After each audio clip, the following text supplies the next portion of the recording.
Hi, Jim. I just wanted to give you a better idea of what I was trying to show yesterday. So right now, all three brine pumps are running, and you can see both compressors are running. This one's running at uh, just over 1,000 RPMs. The other one's running at 800 RPMs, and the fluid cooler right now it's running at 44%.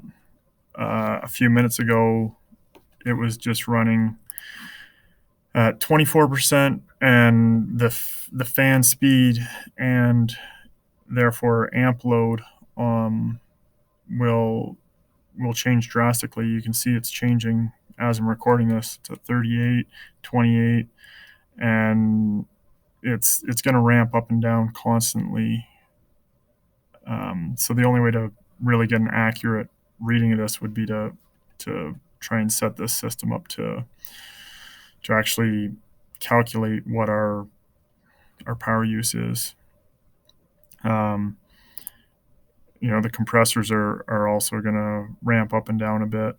Um, sometimes this one will be at 1200, and so will this one if there's full load. Um, Other times there'll just be one compressor on at full load or one compressor on at 800 RPMs. However, the amp draw isn't going to fluctuate that much. So the amp draw is showing 146 right now. That's with it pretty much full RPM. Whereas the amp draw seems that the amp draw is not reading constant right now for some reason. I'll have to check that. Anyways, even when it's at 800 RPMs, the amp draw is still at about 140 amps, and 800 RPMs is about as low as it goes. So even when it's slowed down, it's still not that far off of full amp load. I think that in the time I've been watching it, I think 137 is maybe the lowest I've seen the amp load when the compressor's like at 799 RPMs. So there's a bit of fluctuation in the amperage on the compressors, but not as much as on the fluid cooler. You'd see a much bigger change because, especially in wintertime, the fluid cooler is only going to be running at 10, 20, 30%. In the summertime, you'll see the fluid cooler running a lot higher, a lot faster when it's warmer out.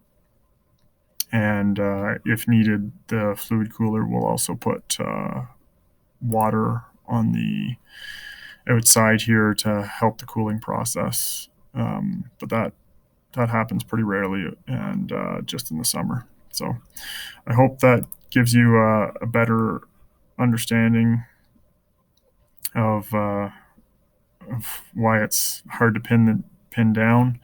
And as I mentioned, sometimes you can have both compressors off and TC and the curling rink both running together because the curling rink will essentially cool itself using the TC arena until the TC arena has created enough demand here to bring the compressors on. So right now you can see cooling demands at 100% for both of these and 79% for the curling rink. In the event that these two were both off when this one called, it would run this one until its cooling demand was sufficient to bring the compressors on and use the compressors to cool the TC and the curling rink down. Hope that helps. Let me know if you need anything else from me. Thanks a lot.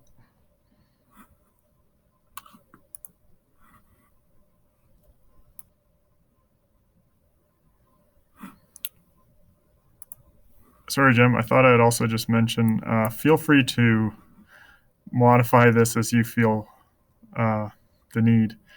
I just put this extra section in here to show these are the numbers that I got from looking at the actual running amperages on the VFDs. As I said, pretty much all of them stay the same except for these three. Um, and I picked these numbers based on a rough guess. Like, this is probably typical. This is relatively typical, I think. But, sometimes there might only be one compressor running. However, if there's only one compressor running, that would affect this 14% value, because this 14% of run is 14% of total capacity if all of these were running uh, flat out. So, yeah, wish it was clearer and easier to pin a number to this, but hopefully that helps.